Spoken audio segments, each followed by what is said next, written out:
Well, we turn now to a new report on the death toll from Hurricane Maria. Puerto Rican officials now say it's actually the deadliest storm for Americans in more than a century. Well, the independent report from George Washington University was commissioned by Puerto Rican officials. It concludes that nearly 3,000 people died as a result of the hurricane. That's actually more than Katrina.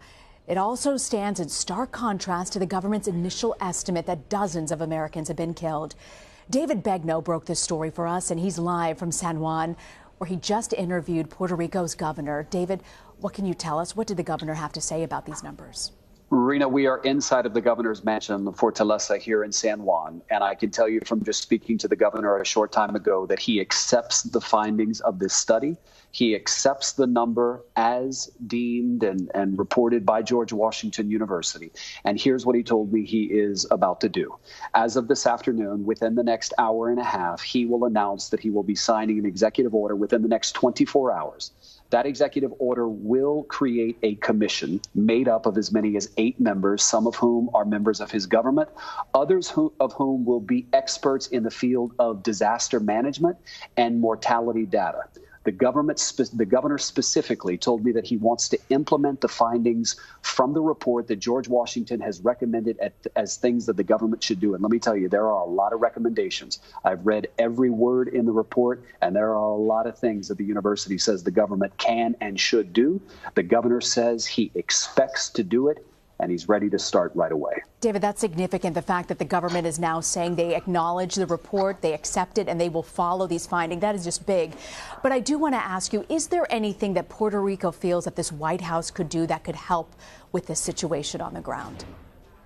The White House, you're talking about in Washington, yes, right? Yes. Whether they can help? You know, look, it's interesting you asked that, because I asked the governor, is there any blame that the federal government shares, FEMA or the White House? And I got to tell you, he is consistent when you ask him that question.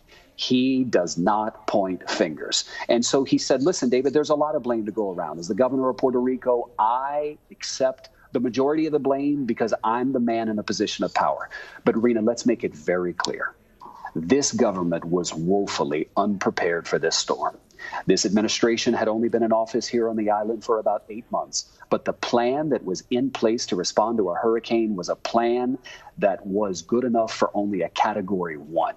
And what happened? There was no power, no transportation, no water, no cell phone service, no landline service, not even the ability to call 911. And if you could flag down someone for help, chances are the ambulance couldn't even get to you. And the people who drove the ambulance probably couldn't even get from their house to the ambulance. Everything on this island was incapacitated. And I'm telling you that from personal experience, from being here to cover it. So when it comes to blame, listen, people are going to be hurt. But I got the sense, Rena, from talking to the governor, he was hurt.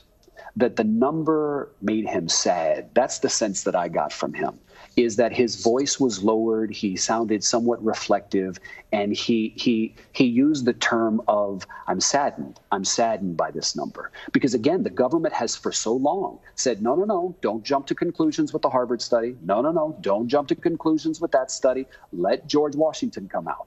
Well, now it's out. And the number is higher it's higher than anyone in the government expected. David, can you give us a sense, though, initially, the initial projection of the death toll was 64. How do they make that initial 64 projection, and how do you get from 64 to 2,975?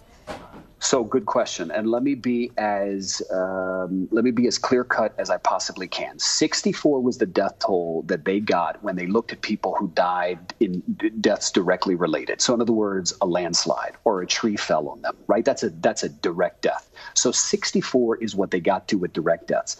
But Rena, there were so many other people who died because they couldn't get dialysis, or they ran out of oxygen, or they went to the hospital and the hospital turned them away, right? Those are indirect deaths. So here's what George Washington did. They took census data from 2010 to 2017, and they looked at how many people had died during that time period, and they projected what the deaths would be for the same time period in 2017 after the hurricane. And what they found was that the number was far higher than it should have been. 2,000, that's where we get the more than 2,900, right? And that's where they got the number of deaths. And the only thing that could have added to that, the only thing that was different during that time period was a storm called Maria. So listen, one of the things that sticks out to me, Rena, from the report is that physicians on the island admitted to investigators from the university that they didn't even have the proper training in knowing what to do and how to classify the deaths. So they were being asked to classify a death as storm related. And some said, I didn't classify it because I was worried about getting sued if I was wrong. But I also didn't have any training on exactly how to figure out whether that death was hurricane related or maybe wasn't. That was the distinction. It was a lack of training.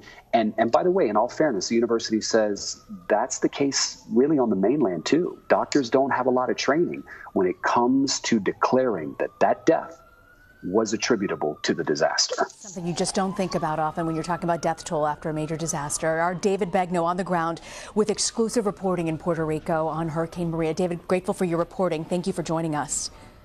Thank you, Rena.